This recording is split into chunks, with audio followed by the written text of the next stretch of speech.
వైశాఖ పురాణము 21వ అధ్యాయము. నారాయణం నమస్కృత్య నరం చైవ నరోత్తమం దేవీం సరస్వతీం వ్యాసం తతో జయముదీరయేత్.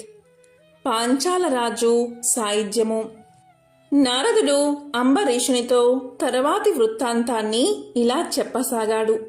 శృతదేవ మహాముని శృతకీర్తి మహారాజుతో ఇలా పలికాడు. పాంచాల రాజు శ్రీహరిని చూసి సంతోషపడినవాడై వెంటనే లేచి శ్రీహరికి నమస్కారం చేశాడు. ఆనంద బాష్పాలను విడిచాడు. సర్వ జగములను పావనం చేసే గంగానది పుట్టుకకు కారణమైన శ్రీహరి పవిత్ర పాదాలను కడిగి ఆ పవిత్ర జలాన్ని తన తలపై చల్లుకున్నాడు. విలువైన వస్త్రాలు, ఆభరణాలు, గంధ పుష్పాదులు, పుష్పమాలలు, ధూపములు, అమృతప్రాయములగు నివేదనలు, తన శరీరము, తన ధనము, తన సర్వస్వాన్ని శ్రీహరికి సమర్పించాడు. ప్రాచీన పురుషుడు, నిర్గుణుడు, సాటిలేనివాడు అయిన శ్రీ మహావిష్ణువును స్తుతించాడు. పాంచాలరాజు చేసిన స్తుతి అర్థవంతము, శక్తివంతమైనది అవడం వల్ల అతనిని శ్రీ మహావిష్ణువు కరుణించాడు.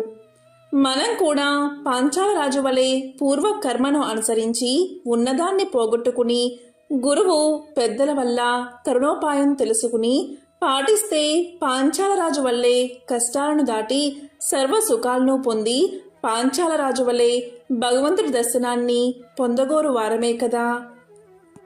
ఆ శ్లోకాల యొక్క అర్థమేంటో ఇప్పుడు తెలుసుకుందాం. స్వామి, నీవు దేని అందును ఆసక్తుడువు కావు, ఏది అంటని వాడవు, సృష్టికర్తలకు అధిపతివి, పరాత్పరుడవు. నీ మాయకు లోబడిన తత్వవేత్తలు సృష్టికర్తలను ఎరుగు విషయంలో అజ్ఞానవంతులుగా ఉన్నారు. స్వామి, నీవు కోరికలన్నీ తీర్చేవాడవి. అయినా దేవాసురులకు సుఖ దుఃఖాలను కలిగించడానికై సత్వగుణాన్ని పొంది శిష్టరక్షణకు అవతరిస్తున్నావు. తమో గుణమున దుష్టులను శిక్షిస్తున్నావు. రజో గుణమున రాక్షసులను అనుగ్రహిస్తున్నావు. దైవవశమున నీ పాదము నమస్కరించి వారి పాపాలను పోగొడుతున్నావు. హృదయమును భావన చేసినచో శుభయోగాలకు పరిపాకమును కలిగించి తీర్థమగుతున్నది. స్వామి అచ్యుత, నీ పాద పద్మాలను విడువక స్మరిస్తాను. నీ పాదములు దీనులను ప్రార్థింపదగినవి, అనంత భాగ్యాన్ని ఇచ్చేవి కాబట్టి నీ పాదపద్మాలను తప్పకుండా స్మరిస్తాను. జగన్నాథ, ప్రసన్నుడు అగుము. నీ పాద పద్మస్మృతి నన్ను విడవకుండా చూడము. నీ పాదాలయందు ఆసక్తి, భార్యాపుత్రులయందు ఆసక్తి ఉండేలా చూడు. నీ కథలను తలుచుకునడంతో దినాలు నాకు గడుచుగాక.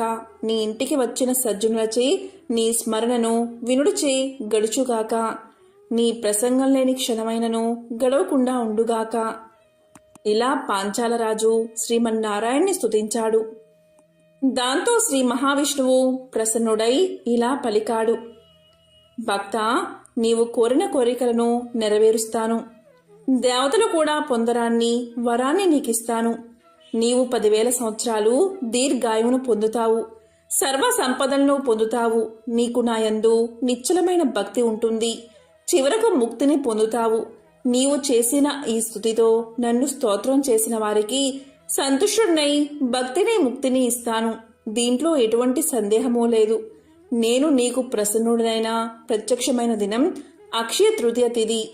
సార్థక నామమై నన్ను స్తుతించిన నా భక్తులకు అక్షయములకు భుక్తి ముక్తులను ఒసంగుతాను. భక్తిపూర్వకంగా అయినా సరే, బలవంతంగా అయినా సరే, మొహమాటం వల్ల అయినా ఏదో ఒక కారణమున వైశాఖ మాసంలో స్నానం చేసిన వారికి భుక్తిని ముక్తిని ఇస్తాను. నీవు నన్ను స్తోత్రం చేసిన ఈ అక్షయ తృతీయ రోజు పితృదేవతలకు శ్రాద్ధాన్ని నిర్వహిస్తే అలాంటి వారికి వంశవృద్ధి, అనంత పుణ్యము కలుగుతాయి. ఈ అక్షయ తృతీయ తిథి మిక్కిలి ఉత్తమమైనది. దీనికి సాటైన తిథి మరొకటి లేదు. ఈరోజు చేసే సత్కార్యాలు, పూజలు, దానాలు చిన్నవైనా అక్షయ ఫలితాన్ని ఇస్తాయి. కుటుంబం గల బ్రాహ్మణుడుకు గోదానం ఇస్తే వానికి సర్వ సంపదలు కలుగుతాయి. సమస్త పాపాలు తొలగిపోతాయి. వృష్పదానం చేసిన వానికి అకాల మృత్యువే కాదు, కాల మృత్యువును కూడా పోగొట్టి దీర్ఘాయువును ప్రసాదిస్తాను. వైశాఖ వ్రతమును దాన ధర్మాలను యథాశక్తిగా చేసిన వారికి జన్మ జర మృత్యు వ్యాధి భయాలను సర్వ పాపాలను పోగొడతాను. వైశాఖమున చేసిన పూజ దానం మున్నగు వాటి వల్ల సంతోషపడతాను. వైశాఖ మాసానికి మాధవ మాసము అని పేరు. దీన్ని బట్టి నాకు ఈ మాసం ఎంత ఇష్టమైనదో గ్రహించవచ్చు. అన్ని ధర్మాలను బ్రహ్మచర్యాది వ్రతాలను విడిచిన వారైనా వైశాఖ వ్రతాన్ని ఆచరిస్తే నేను వారికి ప్రీతుడునై వరాలను ప్రసాదిస్తాను. వైశాఖ వ్రతమును దానాదులను ఆచరించిన వారు తపస్సులకు సాంఖ్యయోగాలకు యజ్ఞయాగాలకు సాధ్యం కాని నా సాన్నిధ్యాన్ని చేరుకుంటారు. ప్రాయశ్చిత్తమే లేని వేలకులది మహాపాపాలు చేసిన వారైనా సరే వైశాఖ వ్రతాన్ని ఆచరిస్తే పాపక్షయమును అనంత పుణ్యాన్ని సంపాదించుకుంటారు. నా పాదస్మరణచే వారిని నేను రక్షిస్తాను. పాంచాల మహారాజా, నీ గురువులు చెప్పిన దానిని అడవిలో ఉన్న భక్తి శ్రద్ధలతో ఆచరించి నాకు ప్రీతి పాత్రుడయ్యావు. కాబట్టే ప్రసన్నుడై నీకు ప్రత్యక్షమయ్యాను. నీకు అనేక వరాలు ఇచ్చాను అని పలికి శ్రీహరి అందరూ చూస్తూ ఉండగానే అంతర్ధానమయ్యాడు. పాంచాలరాజు శ్రీహరి అనుగ్రహానికి మిక్కిలి ఆనందం పొందాడు. శ్రీహరి యందు నిశ్చల భక్తియుక్తుడై పెద్దలను గౌరవిస్తూ చిరకాలము ధర్మపూర్ణమున రాజ్యాన్ని పాలించాడు. శ్రీహరిని తప్ప మరెవరిని ప్రేమించలేదు, గౌరవించలేదు. భార్యాపుత్రాదుల కంటే శ్రీమన్నారాయణుడే తనకు కావలసిన వాడని నమ్మి సేవించాడు.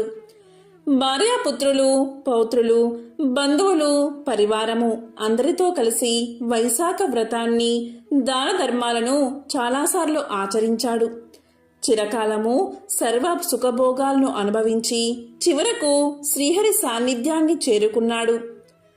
ఉత్తమమైన ఈ కథను విన్నా వినిపించిన సర్వ పాప విముక్తులై శ్రీహరి సాన్నిధ్యాన్ని చేరుకుంటారు అని శృతదేవుడు శృతకీర్తి మహారాజుకు వివరించాడు. ఈ విధంగా నారదుడు అంబరీషులకు వైశాఖ మహిమను వివరించాడు. వైశాఖ పురాణము 21వ అధ్యాయము సంపూర్ణం.